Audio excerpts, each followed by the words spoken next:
Welcome into another edition of Bully Ball on the Gold Standard Podcast Network. Brandon Aiyuk is tweeting out tape film, or is it on TikTok? Some numbers about training camp. And has Kyle Shanahan beat the comeback allegations? We'll talk about it right now.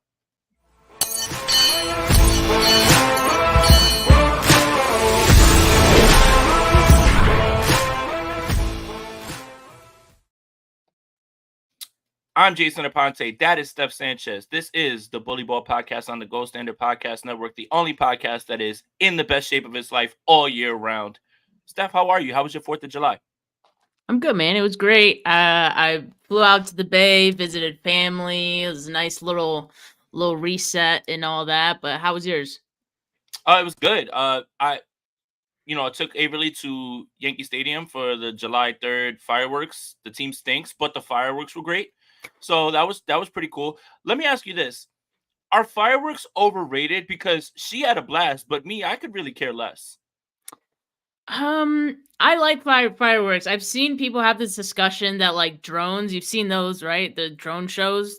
That's a thing now. Those are cool. I've seen people say like those are better, than fireworks. Fireworks are overrated.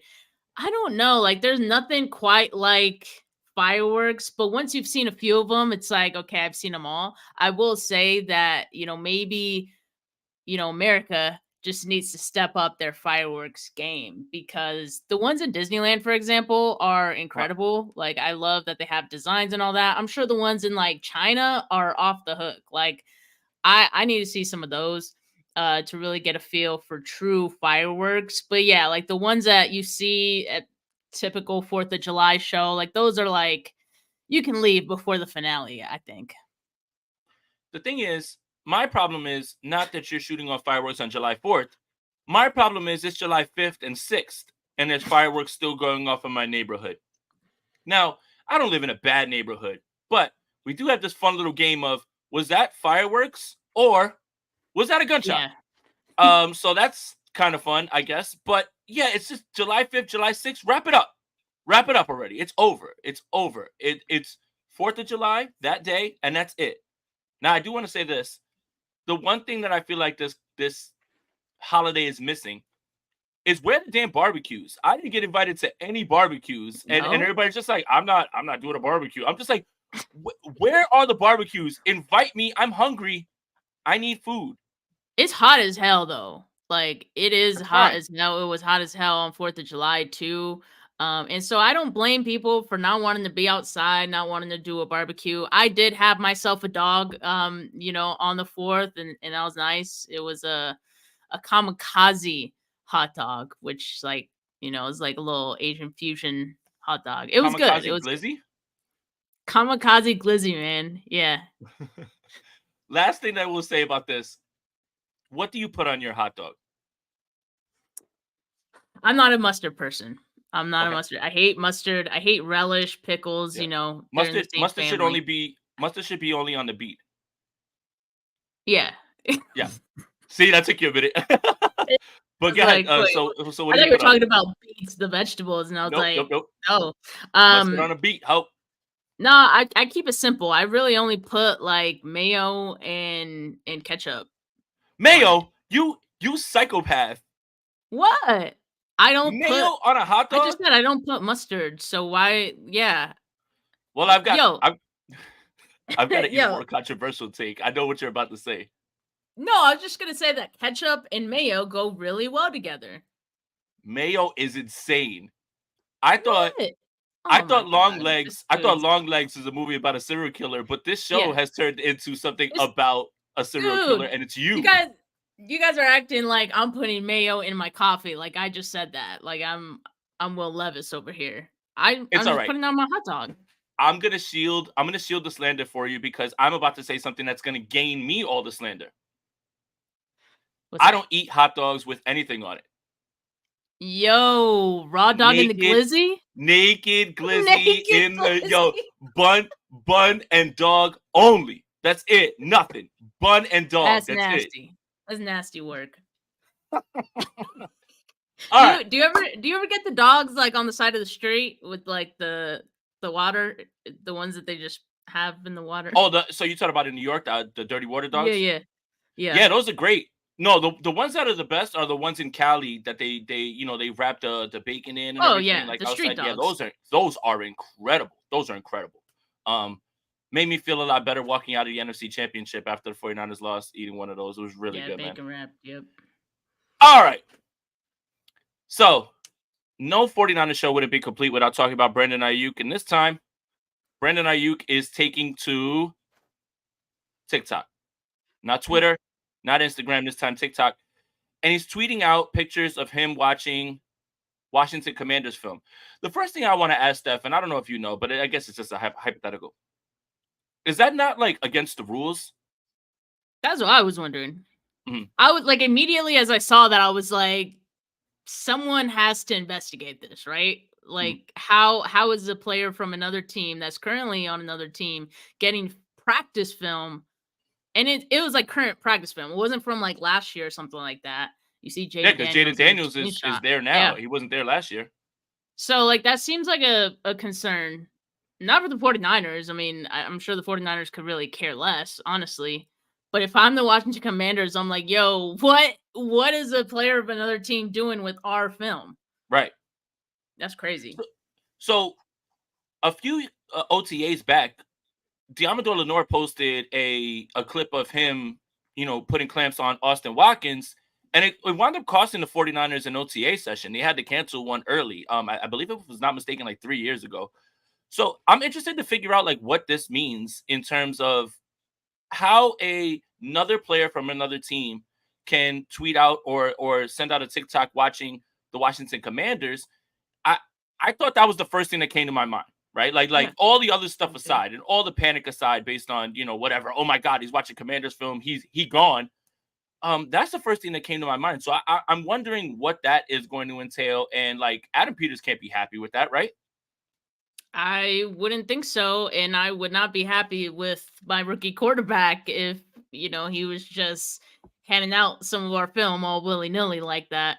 So I would assume there'd have to be some type of investigation either internally with the Commanders or like I don't know if the NFL is going to get involved. But yeah, I'm surprised. I haven't heard a lot of people talking about it from that angle. Everyone's just talking, oh, like he wants to be a Commander so bad. Like I don't think people are realizing just the magnitude of what he did there that could actually get people, maybe even teams, in trouble.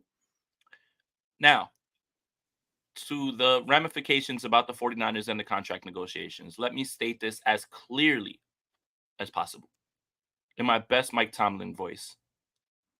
We do not care. Steph, I've really gotten to the point that I don't care about this anymore. And I like, we literally, before we got on here, is I don't care what happens now, as long as something happens. I don't care anymore. I just want a resolution because like I am tired of this, like just the antics. And I've seen like people officially say like, okay, now I think Brandon Aiyuk's antics have surpassed Deebo Samuel. That was the straw that broke the camel's back, tweeting out Washington Commanders film. That man. It just seems like every week we get one or two things, right? That pop up, and it's like, yes, we have something to talk about, but this is not what I want to be talking about, to be quite honest with you. Like, I'm so tired of it. I'm so tired of looking up Brandon Aiyuk images on Google for my next thumbnail. Like, I don't even want to make Brandon Aiyuk my thumbnails anymore. Like, man, it's crazy. Yeah, I just want a resolution to all this, and hopefully we get one pretty soon. And look, when I say I'm tired and I want a resolution, it doesn't mean that I want him gone. I still wholeheartedly believe that he's going to sign, right? And I sent out a tweet saying, that Aiyuk extension notification is going to hit like a McDonald's Sprite. Like it's going to be fine, guys. Like, but I think I have fatigue now at this point. And I don't know if I remember feeling this fatigue with Deebo Samuel, but I do want to point out that Deebo Samuel was doing things just as annoying at that time, right? He's in the club, they're like Deebo staying, and he's like no, and all this stuff. Like there was a lot of that stuff as well too. So I want to make sure we clarify that as well too. But I'm just over it, man. Like I would love to come on here and talk with you and talk about wide receiver preview or preview other things. But this unfortunately has to be discussed, even if we don't want to. And it's getting to a point now where the veterans, they report in exactly 14 days. And that's your soft deadline to get it done. And then this is going to bleed into training camp. I want this done one way or another. Yeah. I think we're all tired of it. I'm seeing the fan frustration. Anytime there's like a new post about it now, you see fans starting to turn on Brandon Aiyuk a bit in the replies of any of those posts, and I hate that part of it as well. So yeah, I think we're all just hoping for this to end. But on that note, Jay, like I think that's the end of the Brandon Aiyuk talk Yeah. for this Well, show. we're right? done. We're done. So an article Wrap it came up. out. Wrap it up, man. Lock it up. An article came out on ESPN ranking all 32 teams with their under 25 talent, right? And the 49ers are one of the oldest teams in the NFL. And it's not because their core is necessarily old, right? Like Deebo Samuel's not old, Brandon Aiyuk's not old, Christian McCaffrey, they're not old. It's some of the older guys like Trent Williams that kind of bring this number down a little bit further. But thought it was kind of interesting to figure out where the 49ers were actually ranked. And in 2023, they were ranked number 27 out of 32 with under 25 talent. And Rob's going to pull it up right here. So the blue chip players, obviously Brock Purdy, again, at 10 out of 10 it's a big hit. Notable graduated players, Talanoa Hufanga. That's fine. And it says, how much credit do we want to give the 49ers for Purdy? Based on his stats, Purdy might be the most valuable young asset in the game other than Stroud and Anderson for the Texans. In 2 seasons, he has thrown for 5,654 yards, 44 touchdowns, and 15 interceptions. After this season, Purdy will age out of this ranking. Other than Purdy and 24-year-old Jair Brown, not a lot of the young talent has been developed. Spencer Burford, 24, was near the bottom of the league in pass block win rate, 86.1, a season ago, and is not penciled in as a starter this year. Edge rusher Drake Jackson, 23. Drake Jackson's 23. That's crazy to think about that. That is crazy. Hasn't started a game in 2 years, although he has a reasonable total of 6 sacks in 23 games. Remember, 3 of those in the opening game against the Pittsburgh Steelers. Instead, most of the 49ers' top young standouts are this year's receivers. Wide receiver Ricky Pearsall is older for a rookie, turning 24. Second-year cornerback Bernardo Green is 23. And third-round guard Dominic Pooney is 24. So, essentially, this has been a complaint around about developing young talent. Can you start right away? Does Kyle like starting guys right away? But when we looked at the way that this draft went, they weren't going for younger guys. They were going for those seasoned guys that were there 5 years and had played so long. Is there something to this in terms of a formula? Obviously, the 49ers win a ton of games. But is there something to this formula in terms of something that you think is sustainable? I think like we've kind of talked about this in past shows before, that just the way the 49ers were drafting and maybe like the previous few years, not counting 2024, I think was problematic. And I think it has a lot to do with where they're ranked today. Let's be honest, if Brock Purdy wasn't in the picture, the 49ers probably get ranked like 30, 31st, 32nd Right. on this list, because Brock Purdy is carrying this ranking right here. And even Right. with that, they're 23rd. So, yeah, I mean, when you look at their past drafts of recent years, it's a lot of dart throws. It's a lot of guys who could have high ceilings, could have potential, but like they never actually develop. And yeah, Drake Jackson being 23 is pretty crazy. So he is going to, count on this list for quite some time, but he hasn't developed into anything. So until he proves to be something, I mean, he's kind of going to be weighing this ranking down a bit, just like, they mentioned Spencer Burford as well. And so really the only thing that we can look forward to with the under 25 players on this team is guys like Jair Brown, Purdy, who, like they mentioned, after next year, like they're not going to be counted into this formula anymore anyway.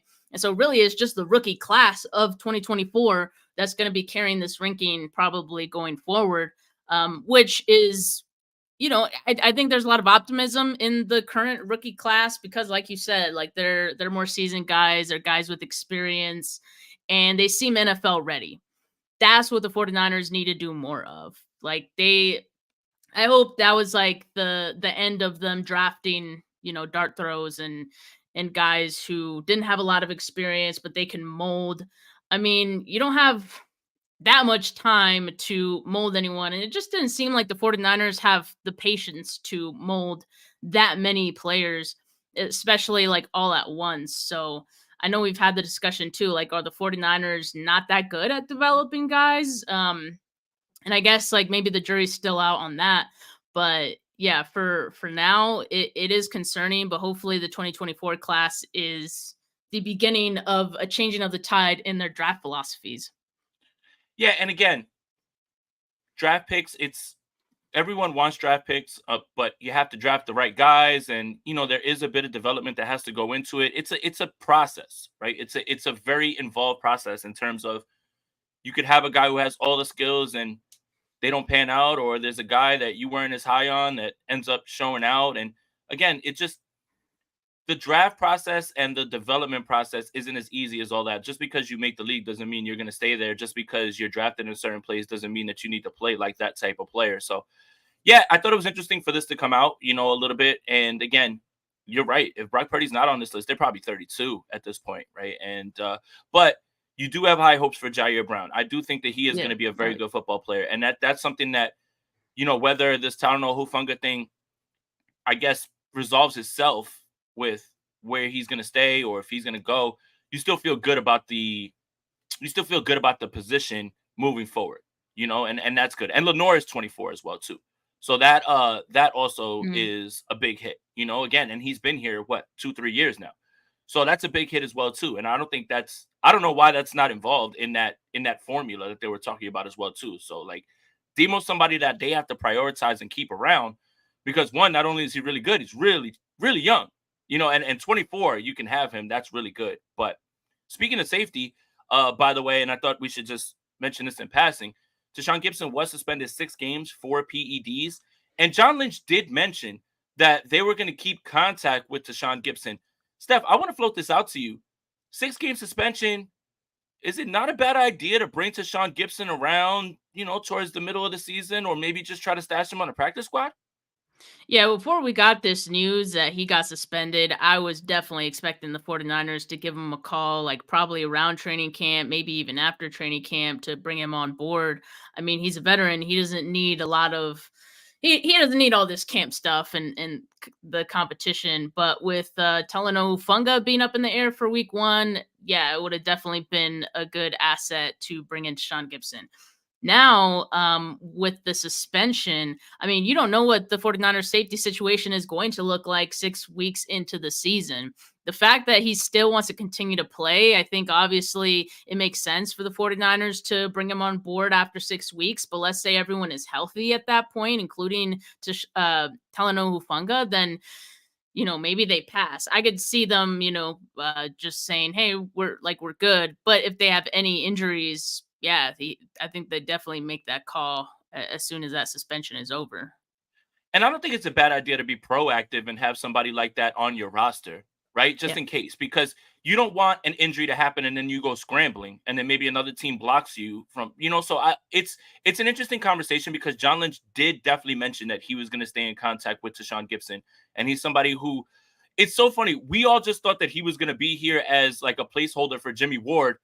And he ended up knocking Jimmy Ward to the slot and just keeping the job. So, Kyle trusts his vets. You see last season they bring in Logan Ryan right after there's some injuries, right? Like I don't think you can sit around and wait for an injury. I think again, it's better to have him and not need him than to need him and not have him, in my opinion. Is that me or is that Steph? Well, I don't know if it's just me talking, but yeah, I just think that it wouldn't be a bad idea to make sure you bring him along, have him there. You have the veteran presence. You have somebody who can teach the younger guys.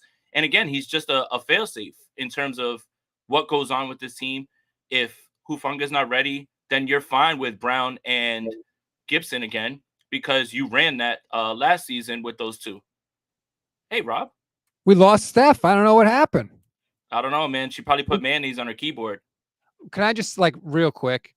That's the Yeah. most psychopathic thing I think I've ever heard. Mayonnaise on a hot dog? That's what I was saying. Like, I want to watch Long Legs, which is about, Nicolas Cage being a serial killer. I heard it's great, but I didn't know the serial killer was Steph. It's like a plot twist. It's like the end of the movie. You find out it was Steph all along. I don't know what's happening with her right now. I'm trying to add her to the show so she can defend herself, but it's No, not it's all working. right. Let her fight back. Well, if you want, Rob, you can pull up the PFF. There we go. There she is.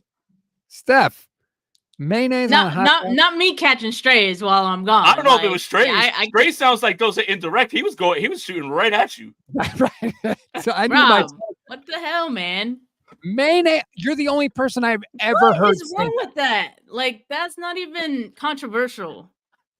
I That's can't not believe we're still talking controversial. about this. Look, Dude, Diego feels you in the chat. Mayo on hot dogs is okay. You're not alone, Steph. Look, you got an army.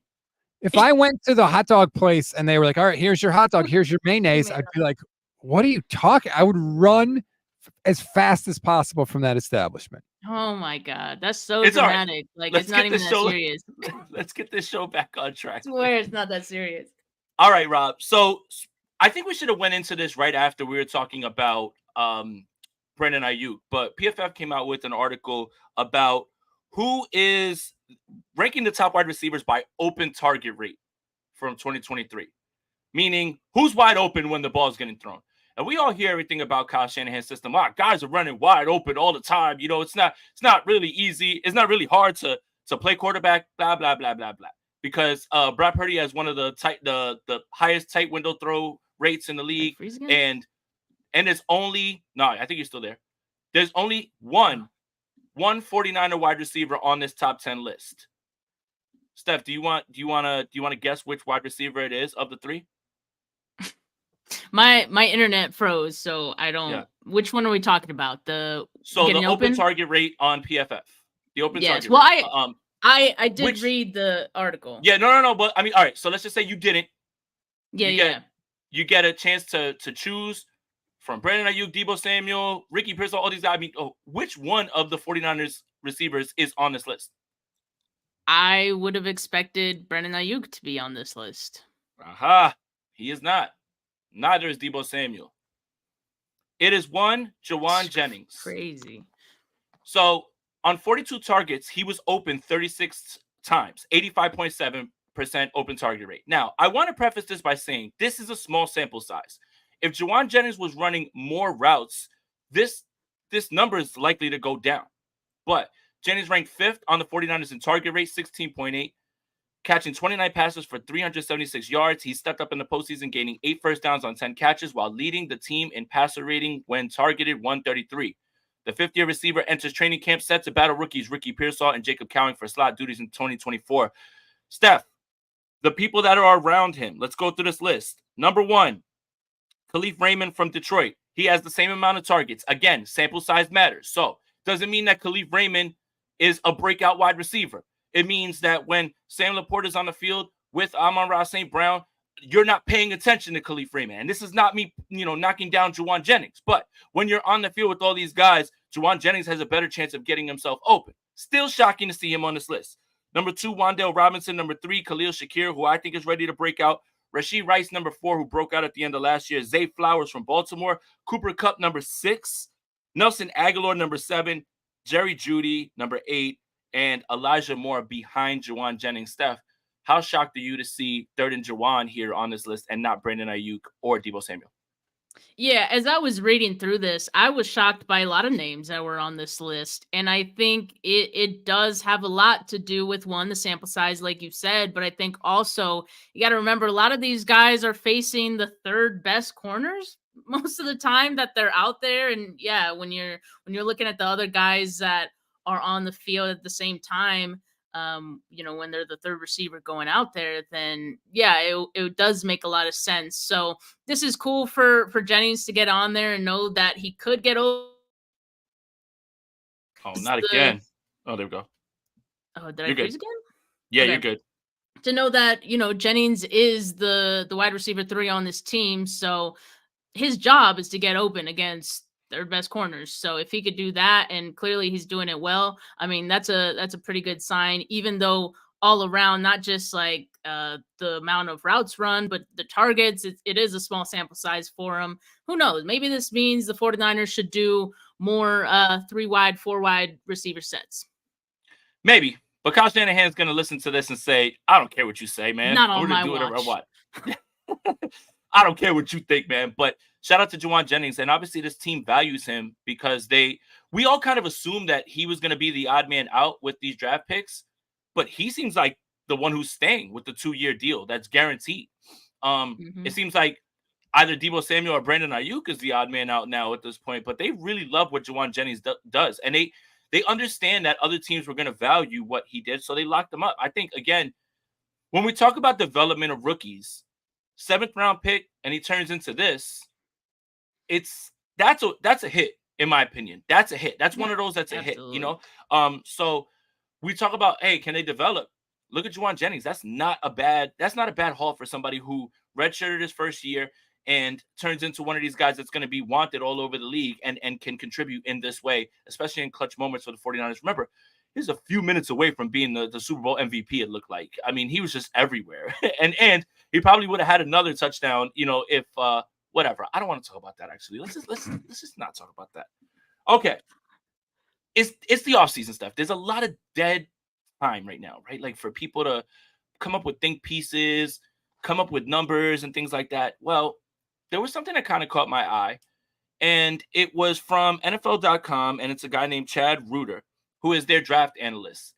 And he did a 7-round mock draft with players from now. So the talent pool is open. Every single player is on the board with rookies. And I want to go over real quick just the notes of this and how this works.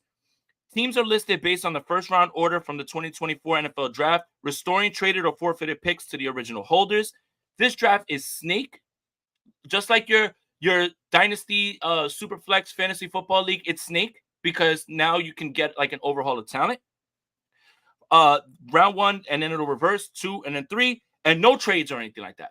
Okay, so that means the Carolina Panthers are up first. The Washington Commanders are up second, just like the same draft order that you saw in this NFL draft. Well, surprise, surprise, the first 14 picks are quarterbacks.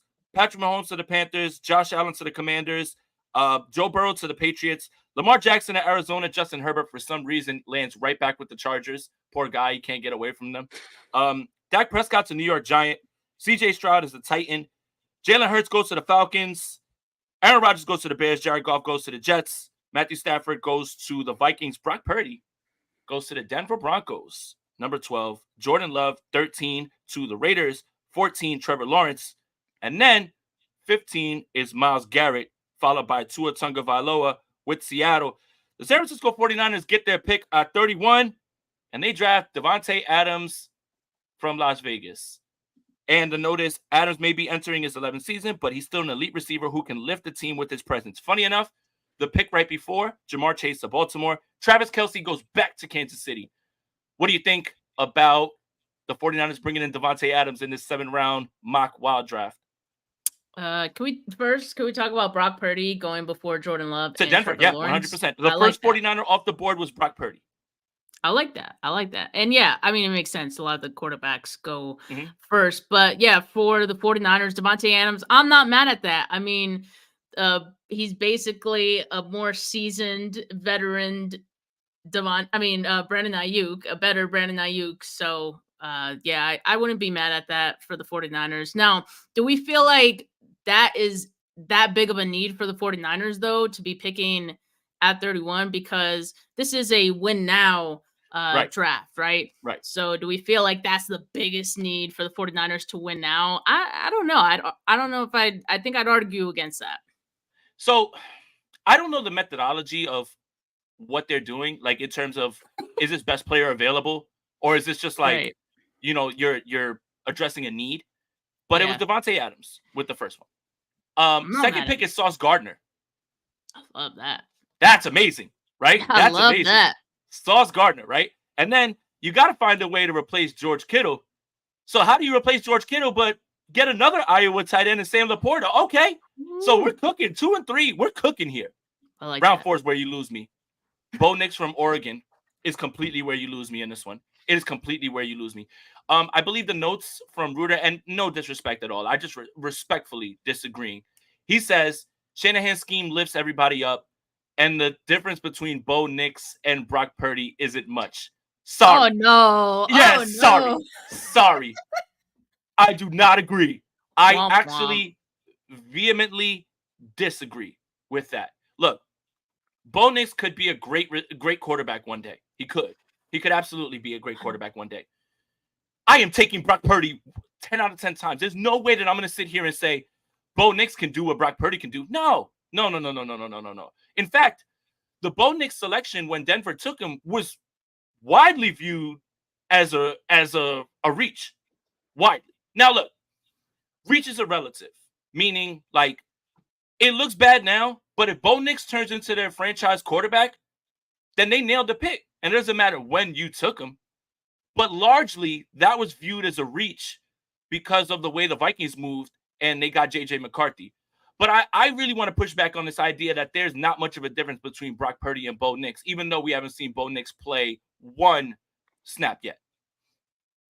That is criminal, I think. And I'm so tired of that narrative that like Anybody can do it. Anybody can do it. Like we've seen bad quarterbacks, low talent quarterbacks be on this team, and they haven't done much of anything with Kyle Shanahan as the scheme guy and all this. So if anybody could do it, then Nick Mullins would still be here. If anybody could do it, then CJ Beathard would have panned out. If anybody could do it, Jimmy Garoppolo would still be here. Ooh, yeah. And I just don't like that because, like, it takes away from Brock Purdy and what he's done, who, by the way, was number 12 to be selected in this draft. So clearly he's doing something right. Jay, Mr. Kirk Cousins was 44, right? He went pick 44, the Dolphins. I don't see. All right. Would you have swapped? Yeah. Let's just say, would you have swapped Kirk Cousins in any one of those first two picks that the 49ers had? I don't see how, if this is a win now draft and Kyle Shanahan is involved and Kirk Cousins is on the board, that they take Devontae Adams and let Kirk Cousins slide. He raged so hard. Yeah, it's so, you know what's crazy is because it's Snake, you can get Devontae Adams and then you can get Sauce. What if you took Sauce and then Kirk? Yeah. Do that. I'd rather do that. That's what I'm saying. Because like Devontae Adams, I don't see as like a crazy need. Now, you want to talk about what Kyle does for the scheme and for players.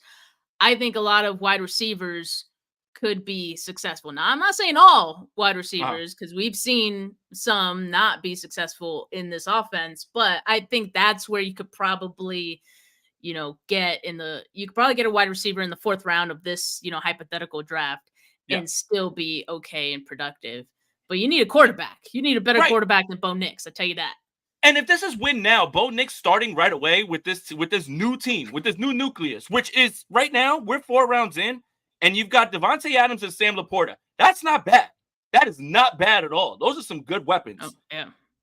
But Bo Nix isn't gonna lift this team to a win now status if that's what the parameters of this draft is about. If you're trying to going by best player available on the board, Kirk Cousins is better than Bo Nix today, tomorrow, every Sunday, right? Like I get it. Like whatever, like you're like whatever. Kirk Cousins wears socks with thong sandals. That's fine. All that's fine. Like I get Not that. The thong sandals, man. Yeah, I mean, hey, he does. But Kirk Cousins is better than Bo Nix. I can say that. That's pretty easy. Now, will he be better than Bo Nix down the line? That remains to be seen. But today, Kirk Cousins is better than him. And if you're building a win now roster, I don't see how you get to Bo Nix there at 4 on the 4th round. Anyway, regardless, there's a run of 49ers, I believe, if I'm not mistaken, in I believe it's the 3rd round, where it's literally like Trent, Aiyuk, Kittle, all of them, they go 1, 2, 3, 4, 5, like in a row, like enough, like right there. So, a second round. Second round, right? So Trent, Aiyuk, and then I think after one pick, it's like Kittle. So like all the 49ers were going. There's your 49ers run right there. And again, goes to show you how much the 49ers are valued across the league. So after that, Rashawn Gary in the 5th round. Rashawn Gary hasn't played his best football yet, right? And that's what I think he's saying. And I'll be honest, I wasn't huge on Rashawn Gary in terms of, with the Michigan tape, because there would be games where he would just have no impact. Like I didn't even know he was playing. But I think he was still a little raw, and he definitely had a better season last year with Green Bay. So there's your edge rusher, right? They think that Rashawn Gary's there. Patrick Queen number 6 in round 6. I like That's a really good one, man. Like, look, you're not going to replace Fred. You're not replacing Fred. But, man, Patrick Queen that's not a bad consolation prize, right? Yeah, I would. They got back on track in my good graces after after the Bo Nix pick. I like the Patrick Queen pick a lot, especially in the 6th round of this hypothetical draft. I think that's pretty solid. And round 7, Rashee Rice. So your weapons are Adams, Rashee Rice, and Sam Laporta. Man, that's not bad. And again, there's running backs to be signed in this free agency and everything. And you've got to. So what's funny about this is that it's 7 rounds, but if you have to fill out the rest of this team, you got to go digging and signing a bunch of people. So again, hypothetical, just a lot of fun, just trying to pass the time when it comes to this. But the 49ers end up with Devontae Adams, Sauce Gardner, Sam Laporta, Bo Nix, Rashawn Gary, Patrick Queen, and Rashee Rice. That's not bad. That's not bad at all. Can't really ask for a little bit more than that. Some other teams, the Philadelphia Eagles end up with CeeDee Lamb, Justin Madubuike, Tyler Smith, Bryce Young, Darius Williams, Dallas Turner, and TJ Hawkinson. That's not bad at all either, actually. I'm trying to figure out who got the best draft off, actually. Poor Justin Herbert just ending up with the Chargers again. Here's one. The Kansas City Chiefs. Travis Kelce, Anthony Richardson, Jahmyr Gibbs, Mooney Ward, Morgan Moses, Malik Neighbors, George Karlaftis. They bring back 2 guys that are currently on their team, and then Mooney. That's not fair. That's not a bad team, man. Why did the Chiefs know how to draft so well, huh? Even in hypotheticals. Even in hypotheticals, you're still walking away with high-end players. But, yeah, I thought it was fun to talk about this. A lot of people were really upset, like, in the comments about it. They were like, what a stupid article. I'm like, guy, we got to, like, fill the time somehow, right? There's nothing else. Like, you want me to write another article about Brandon Aiyuk talking on TikTok? Like, it's literally, like. Please. No. All right. Make it stop. Make it stop. All right. One more article to talk about that I thought was really interesting. Gennaro Felice from NFL.com, he was predicting the top offenses in 2024. Now, the 49ers had the number 1 scoring offense in the league, 28.4. Now, again, 28.4 doesn't just mean offense. It means defensive touchdowns. All those things count. Right? It's not just how many points your offense scores. So if you get a pick 6, it goes to your points per game. We got to make sure we have that in there. So the 49ers were number 1, 28.4. Baltimore and Miami, 27.5, which is crazy to me because Miami scores 70 points in a game. I would have thought that would have skewed their numbers drastically. Dallas scored 27 a game. Detroit was 26.6. Buffalo, 25.3. Philadelphia, 24.1. The Rams, 23.5 at number 8. The Saints scored 22.4. At 9 and 22.1 for the Cleveland Browns. But Gennaro Felice believes that the 49ers are going to repeat as the number 1 offense. And he has something that he says signature strength and signature weakness. So, Steph, the strength is Kyle Shanahan's scheme and the weakness is Kyle Shanahan's scheme. Let me explain. Yeah, now let me explain. And this is the narrative that we thought was busted last season. Essentially, what Gennaro is saying is the signature strength is Kyle Shanahan's scheme because it is the blueprint of the modern offense in the NFL.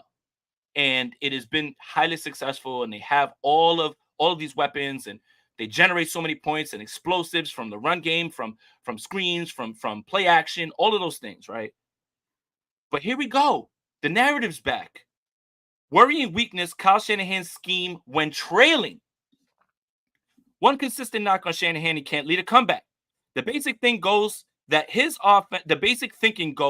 offensive system runs great when San Francisco's in control of the game, but when the 49ers fall behind and are forced out of their comfort zone, the attack stalls. Now, seeing how the Niners just overcame a 17-point halftime deficit to beat the Lions, this narrative isn't exactly airtight. Though this pesky statistic lives on, under Shanahan, San Francisco is 0-38 when trailing by 8+ points in the 4th quarter. That's admittedly a little convoluted, but it's not nothing. Steph, I thought we got rid of this last season. But again, the goalposts move. You win, you come back from 7. Well, you got to come back from 8. You come back from 8. Now it's 8+. Right. Well, you got to come back from 8. Well, now you got to come back from 9. Well, you come back from 9. Well, you haven't come back from 10. I thought we got rid of this. I thought the only narrative that we have with Kyle Shanahan that hasn't been knocked down is the Super Bowl one. This is bad. Yeah.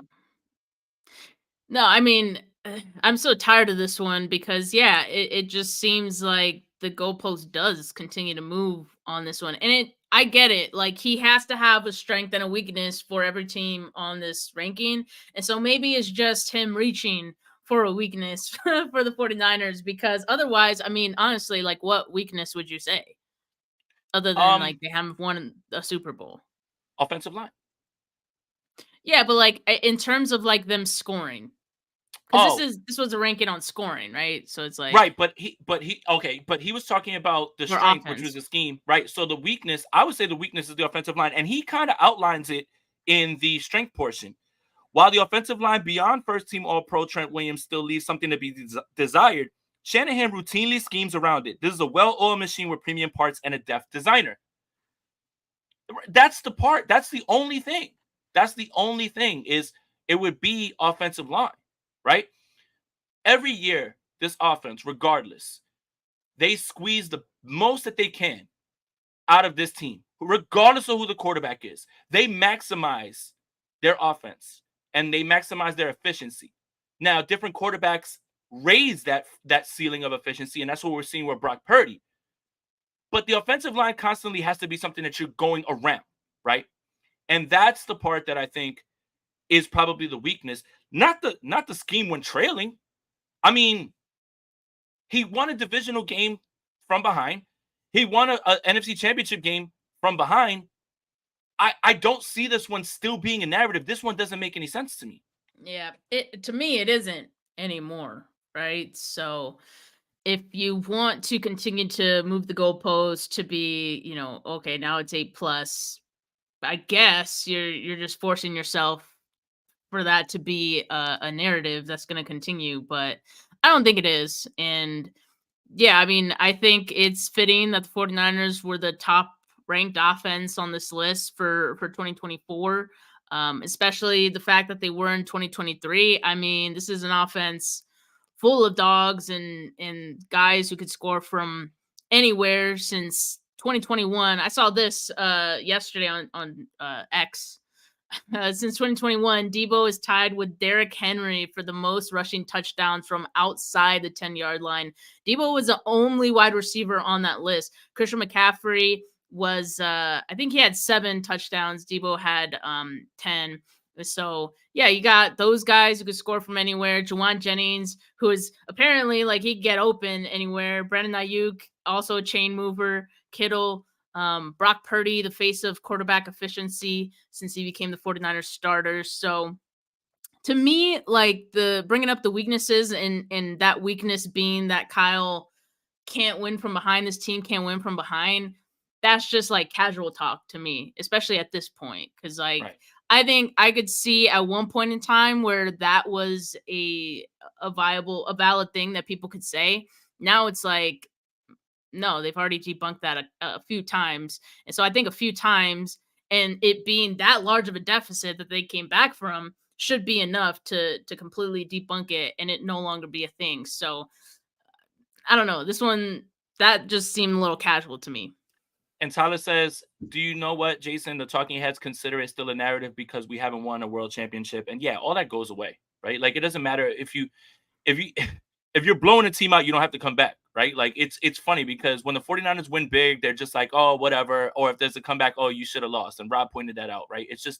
It's funny to me with all this stuff. I don't want to talk about Kyle Shanahan not being able to come back because he's done it in 2 of the biggest moments. He didn't have to come back in the Super Bowl. I guess if you want to talk about something, it's can Kyle Shanahan hold leads? Particularly against the Kansas City Chiefs, right? But we did see in the NFC Championship game, the 49ers weren't able to hold the lead against the Rams. That might be more of a discussion than the trailing, the comeback thing. Because now we've got back-to-back instances. So is that more of a narrative than the whole he can't come back thing? Is the big game holding a lead thing is a little bit more of probably a narrative, I would say, that has more legs. Yeah, I think so. Maybe that which they kind of go hand in hand. Like I could see how maybe like some of the underlying issues with this offense could contribute to both of those things having been true at, different points in time. And right now, yeah, I could see that being a thing for the 49ers and for Kyle. And so I'm fine with that one being a narrative because it'd be more true Because than that the has other legs. ones. That at Exactly. least has legs. Like you can't keep saying something about someone when they've already disproven it, right? And you can't just keep moving the goalpost back over and over. Well, you came back from 7. Well, I need to see you come back from 8. It's the same sort of Yeah, thing like that was that's happening. ridiculous. It's the same thing that was happening with Brock last year. It's like, well, Yeah. you beat this team on the road and you came back, but I need you to beat the 86 Bears or the 85 Bears on Mars. Like you just keep moving it back and back and back. It's like when you do it, that's it. Knock it off, right? But if there is something they haven't done, that's when it has legs. But for you to continue to push a narrative that now has kind of been debunked because you've seen it happen 2 times, there's a narrative right there in front of you. There's 2 of them. Kyle hasn't been able to finish the big game. And at times in the big game, Kyle hasn't been able to hold the lead. And how much of that has to do with execution, all that stuff. But at the end of the day, when a coach wins, he gets all the praise. When a coach loses, he gets all the blame. It's just part of the job, right? At the end of the day, everyone's going to look at you and point to you and say, what happened? And you could say, well, they missed a block on here. That's on you. You have to have them prepared, right? So again, that narrative, I think, is just out the window. But if you want to talk about narratives that still have legs, it's the holding a lead in the big game 1 and finishing in the Super Bowl. Now, number 2 is the Kansas City Chiefs on this list, and their biggest strength is the best player in football. Man, must be nice.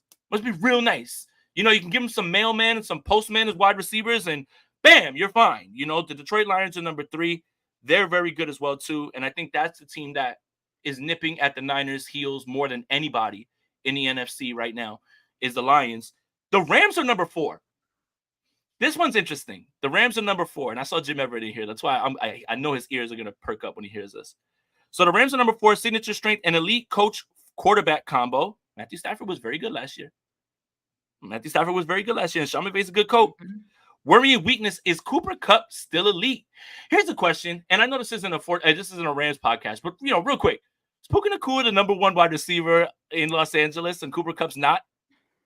Streets are saying it's a 1A, 1B situation, and it's a good problem 1A. I think 1A is Puka right now. Puka's a dog.